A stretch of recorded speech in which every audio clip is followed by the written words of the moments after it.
So you mentioned something really cool. Like you said, hey, you have a lot of resources. And I actually wrote down on my notes before to talk about that was like, you bring a lot of really key people to the table. Like, good CPAs, good trust attorneys, a good legal representation. As grow in life, you're going to have legal events. You're going to have events around, setting up trusts or 401ks or, life insurance. You're going to have a lot of these things that come up. And so kind of that idea of the wealth manager is to not only help you look after your finances and direct them in the right way, but also to help give you a tip on some of those other services that you're going to need, services where the people, you've vetted them, worked with them, they've got a good reputation.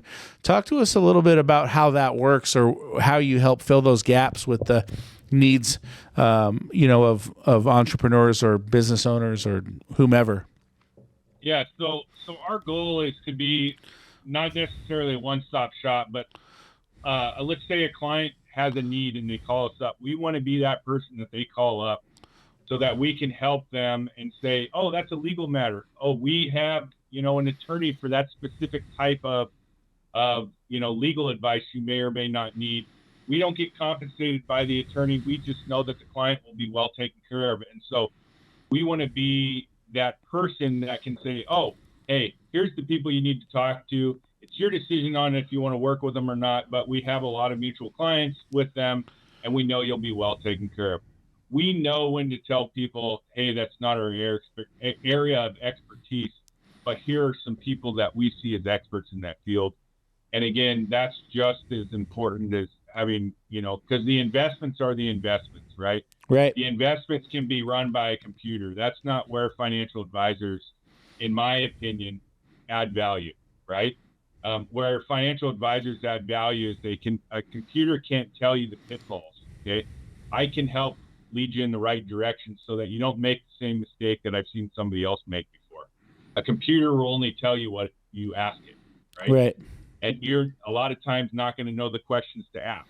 And so that's where we come in. We'll meet with clients and their attorneys together to ask the question. We'll meet with their CPAs.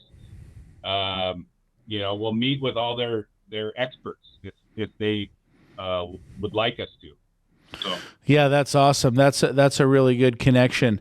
What are some of the biggest misconceptions about working with a financial advisor in today's market? I mean, because like kind of the way that I thought about it was like, oh man, I don't want to talk to those people. Those people only talk to wealthy people. I'm not wealthy enough to talk to a financial advisor. Yeah. So the thing I always tell people, I love the wealth conversation because my definition and your definition of wealthy are going to be completely different. My definition of wealthy could be over $1 million. Your definition of wealthy could be over 10 million or $500,000 or whatever, right? It's all in our head. There's no specific definition of wealth. Some of the misconceptions are you have to have some specific amount of money. Okay. You have, and our belief is, yes, there has to be something to invest, but there also has to be more than just the money.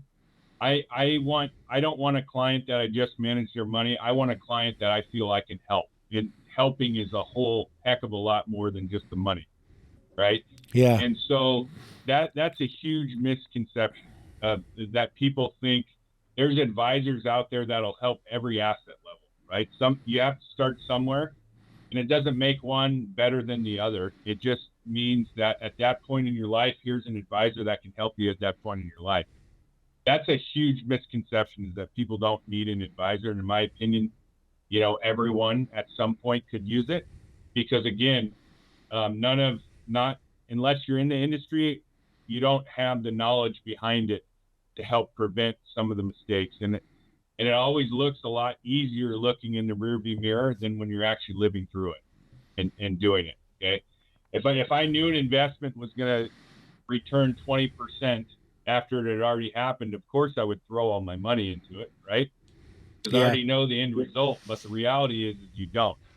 A lot of people invest looking in the rearview mirror, and it comes back to bite them. They look at, hey, what did the best, before, not what's, could be doing the best in the future. So other misconceptions that I see, are